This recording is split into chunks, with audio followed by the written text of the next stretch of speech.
Hi guys. अभी मेरा video शुरू हो रहा है तो मैं शुरुआत में ही आप लोगों से, जो मेरे व्यूअर्स हैं, जो मुझे रेगुलरली देख रहे हैं पर वो मेरे वीडियोस को लाइक भी नहीं करते और सब्सक्राइब भी नहीं करते, उनसे रिक्वेस्ट है कि प्लीज़, मैं अच्छे कंटेंट बना रही हूँ तभी आप देख रहे हैं, तो प्लीज़ प्लीज़ प्लीज़ इस चैनल को सब्सक्राइब करें। तो आगे बढ़ते हैं, ठीक है। आज वीडियो थोड़ी लंबी होगी क्योंकि हम बहुत लंबा कुछ कवर करेंगे। अब छोटी चीज़ों के लिए या बेसिक चीज़ों की हमने नॉलेज ले ली है तो हम आगे की नॉलेज लेंगे, ठीक है। तो यहाँ पर हम इस समय जो पढ़ने जा रहे हैं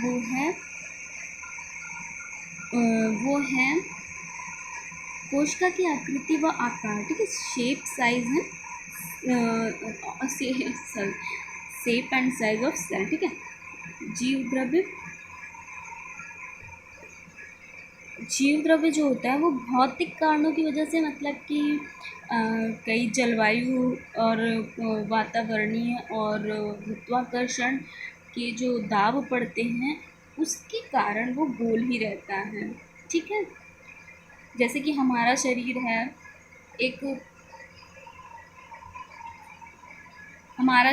हमारे शरीर पर भी बहुत सारे दाब हैं। वायुमंडलीय दाब होता है, नीचे से गुरुत्वाकर्षणीय खिंचाव होता है जिस वजह से हमारी बॉडी ऐसी होती है, ठीक है। मैं फिज़िक्स ज़्यादा जानती नहीं हूँ तो मैं उतना अच्छा नहीं बता पाऊँगी, पर जैसे कहते हैं ना कि ह्यूमंस उतने मानव जो होते हैं वो उतने ज़्यादा, क्या कहते हैं, जब चलते हैं तो उतने स्टेबल नहीं होते। जैसे हम ऐसे चल रहे हैं तो हम उतने स्टेबल पृथ्वी पे नहीं होते जितने कि 4 पैरों से चलने वाला कोई जानवर जब ऐसे चलेगा तो वो ज़्यादा स्टेबल होगा, क्योंकि उसका जो सेंटर ऑफ ग्रेविटी होती है वो काफ़ी अच्छी होती है। मतलब कि ग्रेविटी के साथ उसकी ज़्यादा दूरी नहीं होती है, तो इसलिए वो अच्छे से चल सकता है। तो मतलब हमारे पास ग्रेविटी की खिंचाव भी होता है, वायुमंडल का दाब भी होता है। इस वजह से हर जीव अपने आप को अलग अलग आकार में ढाल चुका है, जैसे वो अपने आप को मतलब एक सुरक्षित और एक अच्छा महसूस कर सके। ये एक दिन में तो हुआ नहीं होगा, करोड़ों साल में हुआ होगा। वैसे ही कोशिकाओं पे भी भौतिक कारणों के कारण ये गोल होती हैं। वृद्धि और विभेदन के साथ कोशिकाओं की आकृति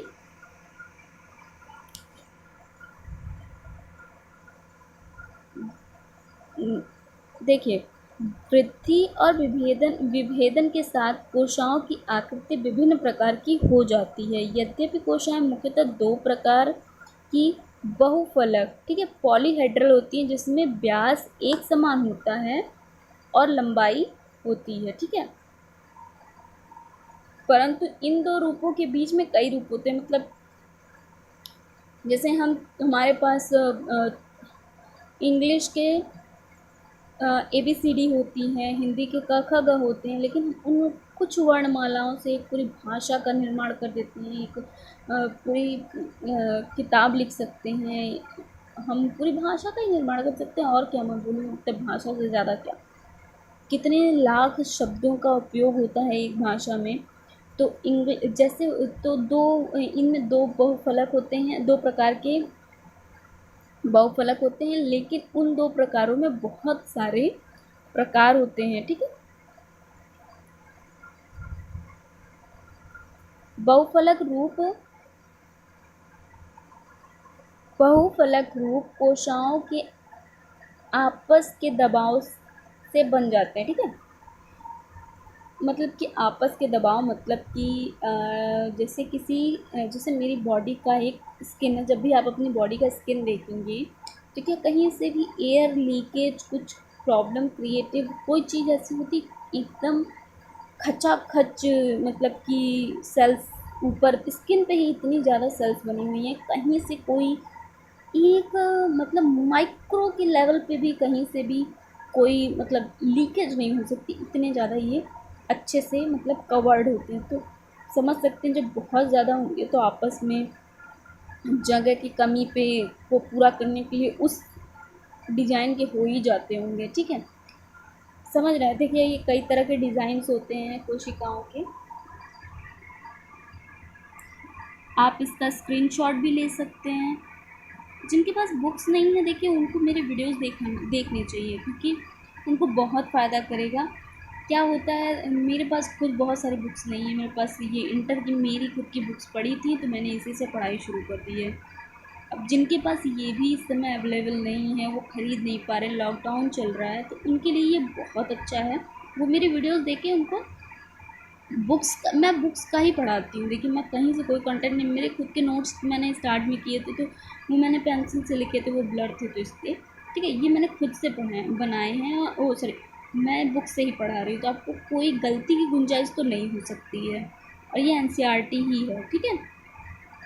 तो ये शेप एंड साइज़ है, देख सकते हैं। फाइबर सेल कैसी होती है, फाइबर सेल ऐसी होती है। बैक्टीरियाज आपके, ये स्टोन सेल सारी चीज़ें हैं, ठीक है। अब देखिए जो मेन पॉइंट है उसके बारे में बात करते हैं। अधिकतर कोशिकाओं का नाप 1 म्यूएम से, म्यू क्या होता है, एक फिजिक्स का लंबाई नापने की एक मापक है, ठीक है। 1 म्यूएम से एम मतलब मीटर, म्यूएम से 100 म्यूएम के व्यास की होती है। व्यास मतलब होता है कोई गोल। देखिए जो बायोलॉजी पढ़ते हैं उन्हें व्यास का कुछ खास अंदाज़ा नहीं होगा, क्योंकि हमें भी नहीं, मतलब मुझे भी नहीं था। व्यास का मतलब होता है किसी गोले का आधार, मतलब बीच से खींची गई एक लंब, ठीक है। एक लंब को व्यास कहते हैं, बीच से खींची गई एक लंब को व्यास कहते हैं, ठीक है।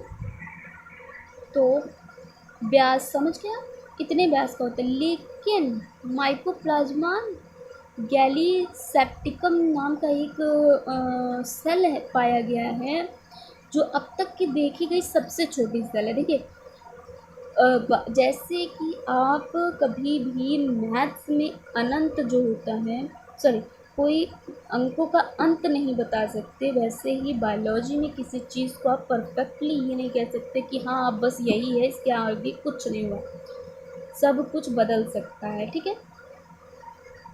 इसलिए इसमें लिखा जाता है कि अब तक की देखी गई सबसे छोटी, वो भी कितनी है, 1.0 म्यूएम, जो कि एक जीवाणु, मतलब जीवाणु कितने छोटे होते हैं, बैक्टीरिया कितने ज़्यादा छोटे होते हैं, उनका 10वां भाग, मतलब बैक्टीरिया के होने का सब 10वां भाग जो है वो इतना छोटा है। कौन सा है, माइकोप्लाज्मा गैलीसेप्टिकम, ठीक है। ये जो है प्लीज़ इसको मोस्ट इम्पॉर्टेंट लें, क्योंकि ये क्वेश्चन में आ सकता है। ये बहुत बेसिक, पता क्या, कई बार हम सोचते हैं कि हम बहुत बड़ी बड़ी चीज़ें पढ़ लेते हैं, हम एकदम याद कर लेते हैं, सब कुछ बड़ा बड़ा पढ़ लेते हैं, लेकिन जब छोटी चीज़ों में ना रह जाता है, छोटी चीज़ें छूट जाती हैं और वही क्वेश्चन आ भी जाते हैं, क्योंकि जो भाई बना रहा होगा उसके पास भी फालतू टाइम थोड़ी हुआ है, भाई हटाओ या जो जो अच्छी चीज़ें हैं वही बना। सॉरी यार, मैं गाली नहीं देती, बट स्टिल मैं माफ़ी चाहूँगी। तंत्रिका कोशा जो होती है इसकी लंबाई 90 सेंटीमीटर होती है, ये लंबी होती है, ठीक है। हम इसे बड़ा नहीं कहेंगे, लंबा होता है। इसकी लंबाई 90 सेंटीमीटर तक पाई गई है।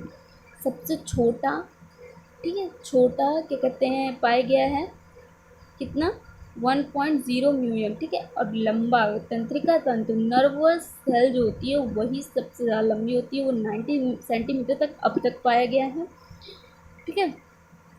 और अगर कोई बड़े सेल की बात की जाए तो शुतुरमुर्ग का अंडा 170 mm का, क्योंकि हम शुतुरमुर्ग का अंडा तो काफ़ी, मतलब इतना बड़ा होता है, हम लगभग एक मुर्गी के अंडे से कितना बड़ा होता है वो, मुझे लग रहा है कि शायद 10-12 मुर्गी के अंडों के बराबर एक शुतुरमुर्ग का अंडा होता होगा। तो हम तो उसे खुली आँख से देख सकते हैं, वो सिर्फ एक सेल होती है, ये बड़ी बात है। तो सोचिए हम एक सेल को आँख से देख रहे हैं, ये बहुत अमेजिंग होता है जब सुनो तो, इसीलिए बायोलॉजी पढ़ने में भी मज़ा आता है, क्योंकि हम हर चीज़ को अपने अंदर देख सकते हैं। ये बहुत अमेजिंग चैप्टर, मतलब बहुत अमेजिंग सिलेबस और ये सब्जेक्ट होता है, ठीक है। एसिटेबुलेरिया जो कि एक कोश की शैवाल है, इसकी लंबाई 10 सेंटीमीटर, तो अब 10 सेंटीमीटर तो हम देख ही सकते हैं। तथा दूसरे कोशिकीय एक कोशिकीय शैवाल कॉलरपा जो होता है, कॉलरपा की कुछ जातियों की लंबाई 1 मीटर तक होती है। अब हम 1 मीटर तक तो देख ही सकते हैं। अब इसमें एक मतलब ऐसा दिया, सही बात है, हम ये सोच सकते हैं कि ये सारी चीज़ें अगर अलग अलग हैं तो कोशिकाओं में सामान्य क्या चीज़ें होती है। देखिए, सभी कोशिकाओं में अनुवांशिक पदार्थ न्यूक्लिक अम्ल होते हैं, ठीक है, डीएनएज और आरएनएज, डीऑक्सी न्यूक्लिक अम्ल और राइबोन्यूक्लिक अम्ल, ठीक है। कोशिका विभाजन के समय यह पुत्री कोशिकाओं में स्थानांतरित होती है। मतलब कि जब एक सेल का विभाजन होता है तो 2 पुत्री सेल में बनती हैं, फिर 2 पुत्री सेल से फिर 4 पुत्री सेल में ऐसे बढ़ते हैं, ठीक है। जीवद्रव्य कला की मूल रचना तथा कार्य भी समान होते हैं।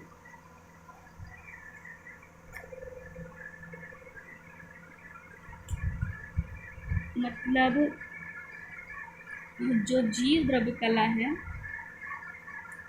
वो जैसे कि वो परागम में होता है, मतलब कि वातावरण के साथ अंतःक्रिया करना, और ये सारे जो उसके कार्य होते हैं वो किसी भी रूप से बदलते नहीं है, जो थे वो वही कार्य करता है। मूल रचना मतलब कि जिस कंपोनेंट से उस सेल का वो, जैसे कि पौधे का जो सेल होता है वो सेलुलोज की भित्ति बनाता है, सेलुलोज से उसकी भित्ति बनती है, ठीक है। जैसे ये एक पौधे का सेल है, ठीक है, इसकी भित्ति सेलुलोज की बनी हुई है, यहाँ पर ये सब सेलुलोज का बना हुआ है, ठीक है। इसका आकार कुछ ऐसा दिखने में है, ठीक। लेकिन ये भी सेलुलोज, इसके भी चारों ओर सेलुलोज का ही बना हुआ है। ये भी वातावरण के साथ अंतःक्रिया कर रहा है, लेकिन इसका स्ट्रक्चर कुछ अलग है। तो इनकी जो मूल रचना हो गई और इनका जो कार्य हो गया वो कभी नहीं बदलता है, ठीक है, ठीक है। सभी कोशिकाओं में आपसी श्वसन की क्रिया समान होती है, ठीक है। हम आपसी श्वसन के बारे में आगे पढ़ेंगे, अभी हम इतना ही जानते हैं, ठीक है। सभी कोशिकाओं में न्यूक्लिक अम्ल तथा प्रोटीन संश्लेषण समान होता है। अब न्यूक्लिक अम्ल मतलब डीएनए, और प्रोटीन संश्लेषण मतलब कि आरएनए के द्वारा प्रोटीन संश्लेषण होता है। जब मैं आरएनए कह रही,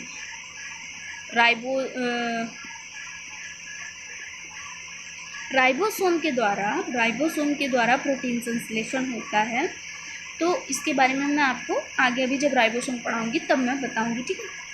अब ये कोशिकाओं की उपरोक्त मूलभूत समानताएं, जो ये 4 समानताएं हैं, ये सभी जीवों में एकता को प्रदर्शित करती है। मतलब कि आप ये समझ रहे हैं कि जितने भी जीव हैं इस दुनिया में जितने भी जीव हैं उनकी कोशिकाओं में ये 4 चीज़ें जो कि यहाँ पर बताई गई हैं कि सभी मतलब जीव द्रव्य कला का जो कार्य है वो समान रहता है, आपसी श्वसन समान रहता है, न्यूक्लिक अम्ल और प्रोटीन संश्लेषण समान रहता है, सभी कोशिकाओं में अनुवांशिक पदार्थ न्यूक्लिक अम्ल होते हैं। मतलब डीएनए आरएनए के अलावा तो कोई और नई स्ट्रेन नहीं खोजी गई है आज तक, यही दोनों चलती आ रही हैं और सभी जीवों में पाई जाती हैं। वो अलग बात है कि उनकी रचना अलग होती है। तो इसका मतलब ये हो जाता है, अभी तो कई बार ये संशय हो जाता है कि हम सब अगर एक हैं तो हमारे, तभी तो हम कहते हैं कि हम जीवन की शुरुआत पानी से हुई थी, एक सेल से शुरू हुआ था, उसके बाद इतनी सारी रचनाएं बनी। इतनी सारी रचनाएं क्यों बनी? सबने अपने अपने कंफर्ट जोन के हिसाब से अपने अपने आकार को परिवर्तित कर लिया, और ये होने में कोई आज का एक समय नहीं लगा, कम से कम करोड़ों साल लग गए, तब ये ऐसा हुआ, ठीक है। अब देखते हैं कोशिका के भाग, पार्ट ऑफ सेल।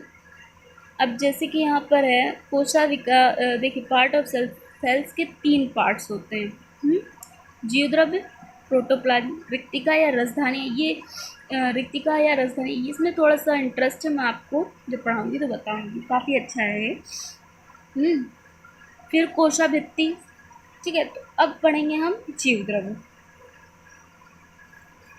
देखिए, ये सारी चीज़ें मैंने पहले भी आपको बता रखी थी कि जीवद्रव्य को मैंने अपने पुराने वीडियोज़ में, जो कि लिंक में दे दूँगी डिस्क्रिप्शन में, उनको आप ज़रूर देखिएगा। और मैं एक जल्दी ही बनाने वाली हूँ प्लेलिस्ट, उसमें हम सारा वीडियोस रखेंगे, ठीक है। ये सेल का सारा वीडियो उसी में रखेंगे। जीव द्रव्य जो है जीवन का सार, मैंने पहले ही बताया था कि जो सेल होती है, कोशा उसे क्यों कहा गया, क्योंकि वो कटोरे के आकार का, एक कोठरी के आकार का होता है। तो उसमें जो पदार्थ होता है वही जीवन है, और कुछ जीवन नहीं। क्योंकि जब अगर वो खाली रहेगा तो वो मृत हो जाएगा, क्योंकि जीवन जीव द्रव्य ही है, जीव द्रव्य में ही जीवन है। कोशा भित्ति या कोशिका का जो स्ट्रक्चर होता है उसमें कोई जीवन नहीं है, ठीक है। हेक्सले के शब्दों में जीव द्रव्य जीवन की भौतिक आधारशिला है, ठीक है, फिजिकल बेसिस ऑफ लाइफ।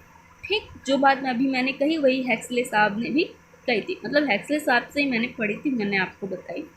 ठीक, जीव द्रव्य से रहित कोशाएं मृत कोशिकाएं कहलाती। मैंने यही कहा ना कि कोशा मतलब कटोरा, कटोरे में अगर पानी डालोगे तो भरा कटोरा है, नहीं तो खाली कटोरा फेंक दो, वो बात हो गई ना, ये वही बात हुई। जैसे कॉर्क की कोशा, अब यहाँ पे कॉर्क का उदाहरण क्यों दिया गया, क्योंकि आपको याद होगा कि कोशिका की खोज किसने की थी, रॉबर्ट हुक ने कब की थी, 1665 ईस्वी में, ठीक है। और लुएन हॉक ने सजीव कोशिका की खोज की थी, और कब की थी 1674 में, ठीक है। तो ये सारी चीज़ें आप मेरे पुराने वीडियोस में देखेंगे, तभी आपको आगे का अच्छे से समझ में आएगा, और चीज़ें एक एक करके आपको याद भी हो जाएंगी, आपको ज़्यादा याद करने की ज़रूरत नहीं पड़ेगी, ठीक है। अब यहाँ पे क्या है, जीव द्रव्य की खोज डुजार्डिन नामक वैज्ञानिक ने सन 1835 में की थी, लेकिन तब इन्होंने इसका नाम क्या रखा था, सार्कोड शब्द का प्रयोग किया था, मतलब इन्होंने प्रयोग किया था सार्कोड शब्द का, ठीक है। और खोज कब की थी, 1835। देखें, वैसे इसमें सबसे ज़्यादा इम्पोर्टेंट ये है कि किसने खोज की थी, हम डुजार्डिन बता सकते हैं, नाम किसने दिया था, हम परकिंजे बता सकते हैं, ठीक है। बाद में परकिंजे नामक वैज्ञानिक ने इसे सर्वप्रथम प्रोटोप्लाज्म नाम दिया। ये कब दिया था इन्होंने, 2 साल बाद, 1837 में, ठीक है। ह्यूगो वॉन मोहल ने पादप कोशिका की जीवद्रव्य का वर्णन किया, और उसका महत्व था, मतलब ये जो ह्यूगो वॉन मोहल हैं, इन्होंने 1886 में, मतलब कितने साल, मात्र 8 साल बाद ये बताया कि जो जीव द्रव्य हैं वो जीवों के अलावा पौधों की कोशिका में भी पाए जाते हैं, इनका महत्व भी इन्होंने बताया, ठीक। अब हम पढ़ेंगे जीव द्रव्य के भौतिक गुण, ठीक है। सूक्ष्मदर्शी के अध्ययन करने पर यह स्वच्छ रंगहीन चिपचिपा दिखलाई देता है। यह विभिन्न पदार्थों के अनेक अति सूक्ष्म कणों का जलीय विलयन है। इस कारण यह चिपचिपा, लचीला और कणिका में दिखलाई देता है। इसे एक धागे के समान खींचा जा सकता है, जो छोड़ने पर पुनः अपने स्थान पर वापस आ जाता है। अच्छा, अब इसमें देखिए 2-3 चीज़ें मैं बताऊँ। पहली चीज़ तो ये रंगहीन होता है, चिपचिपा दिखता है, जेली जैसा दिखता है, और ये तो ठीक है, लेकिन यहाँ पर जो दिया हुआ है अनेक अति सूक्ष्म कणों का जलीय विलयन होता है। ये कणिका में होती हैं, तो मतलब कि अनेक अति सूक्ष्म कण क्या क्या हैं, जो ऑर्गन्स होते हैं उसमें, उनकी बात हो रही है। नहीं, मुझे माफ़ कीजिएगा, उनकी बात नहीं हो रही यहाँ पर एक पहले क्या होता था, पहले के टाइम में जो जीव द्रव्य था उसके बारे में ये माना जाता था कि जीव द्रव्य एक पानी की बूंद जैसा है, लेकिन बाद में अध्ययन किया गया तो पाया गया कि एक सुव्यवस्थित आणविक संरचना है। जब हम अभी आगे के स्ट्रक्चर में पढ़ेंगे तब हमें पता चलेगा कि ये कई तरह के होते हैं, तो ये उसके लिए है, ठीक है। आणविक संरचना के आधार पर इसको कहते हैं अति सूक्ष्म कणों का जलीय विलयन। इस कारण ये चिपचिपा और कणिका में दिखलाई देता है। इसे एक धागे के समान की जैसे, मतलब इसमें तन्यता भी होती है। खींचो, प्लास्टिक के कभी रबड़ बैंड को खींचा है, उसे खींचो और छोड़ दो, और वो अपने स्थान पर जाकर वापस वैसा ही हो जाए, तो ये वैसा ही हो जाता है इसके साथ, ठीक है। इनमें एक या भिन्न भिन्न आकार की अनेक रिक्तिकाएँ होने के कारण यह फेन युक्त, मतलब जैसे साबुन का हम फेना बना देते हैं बाल्टी में, तो बाल्टी कैसी दिखने लगती है ना, फेन ऊपर बबल्स सफ़ेद, उस टाइप का इसमें दिखाई देता है, क्योंकि इसमें बहुत सारी छोटी छोटी रिक्तिकाएँ होती हैं। यह वायु उत्तेजनाओं जैसे गर्मी, बिजली के आघात, रासायनिक पदार्थों से अनुक्रिया करता है। उत्तेजनशीलता जीव द्रव्य का जन्मजात लक्षण, मतलब कि जीव द्रव्य का जन्मजात लक्षण है, मतलब जीव द्रव्य का जब से निर्माण हुआ तब से वो किसी भी ठंडी, गर्मी, मतलब हर चीज़ के साथ उत्तेजित होता रहता है, मतलब एक प्रतिक्रिया जरूर देता है। ठीक है। जीव द्रव्य निम्नलिखित ग्राही गति, निम्नलिखित प्रवाही गति दिखलाता है। देखिए, मैंने पहले की वीडियो में बताया था, सॉल, जेल, बहुत सारी चीज़ें मैं बता रही थी ना कि घूमती हैं, कैसे घूमती हैं, ये वही बातें कर रहे हैं। ठीक है। देखो, एक है पहला जो है जीव द्रव्य भ्रमण, जिसको साइक्लोसिस कहते हैं। यह भ्रमण दो प्रकार का होता है। यदि जीव द्रव्य एक कोशा के अंदर रिक्तिका के चारों ओर केवल एक ही दिशा में घूमता है तो इसे घूर्णन कहते हैं, मतलब रोटेशन, मतलब क्लॉकवाइज या फिर एंटी क्लॉकवाइज। मान लो एंटी क्लॉकवाइज ही घूम रहा है, ऐसे ऐसे ऐसे ऐसे ऐसे, या क्लॉकवाइज घूम रहा है ऐसे ऐसे ऐसे, मतलब एक दिशा में घूमना है। ठीक है। तो उसे कहते हैं घूर्णन, रोटेशन। ठीक है। ये कहाँ पे पाया जाता है? जैसे वैलिसनेरिया में है, हाइड्रिला की पत्तियों में, और दूसरे। यदि एक ही कोशा में अनेक दिशाओं में घूमता है, मतलब एक ही कोशा में अनेक दिशाओं में ये जीव द्रव्य घूम रहा है, मतलब कभी एंटी क्लॉकवाइज, कभी क्लॉकवाइज, कभी इधर कभी उधर, तो इसे क्या कहते हैं? परिसंचरण तंत्र। अच्छा, परिसंचरण तंत्र, परिसंचर सॉरी परिसंचरण कहते हैं, तंत्र नहीं, परिसंचरण कहते हैं। मतलब जैसे हमारे वेन्स होते हैं, हमारी नसें होती हैं, हमारे बॉडी में हर तरफ खून जा रहा होता है, हर तरफ खून जाता है। ठीक है। उसे परिसंचरण तंत्र कहते हैं। वैसे ही ये हुआ परिसंचरण। ठीक है। ये किसमें होता है? जैसे ट्रेडेस्कैंसिया जो है, इसमें होता है। ठीक है। ट्रेडेस्कैंसिया के रोम के पुंकेसरी रोम में होता है। ठीक है। ये शायद मुझे इसका जानकारी नहीं है, मैं इसको बताऊंगी आपको बात। ये होता है पक्षमाभिकीय गति। ठीक है।